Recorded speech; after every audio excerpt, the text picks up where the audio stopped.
Горно-металлургическом институте на факультете архитектуры прошла научная конференция, приуроченная к 230-летию Владикавказа. В ней приняли участие студенты и преподаватели кафедры архитектуры. Ребята представили в своих дипломных работах перспективные проекты по предотвращению повторного схода ледника Колка в Кармадонском ущелье.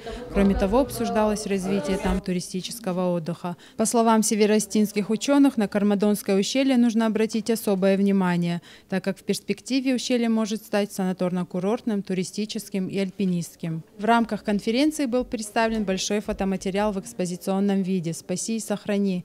На выставке изображены архитектурные строения, которые со временем утеряли свой первозданный вид. Ее целью является представить прошлое и настоящее отдельных участков городской среды и произвести анализ качественных изменений этого пространства. Бытует мнение, что Кармадонское ущелье из-за тех событий 2002 года уже как бы для республики потеряно, уже не представляет интереса. Думают, что раз есть такая опасность, то уже никакой деятельности там не может быть. Исследования профессора Бергера говорят о том, что за этим процессом надо следить, и какие-то мероприятия по предотвращению дальнейших сходов возможны.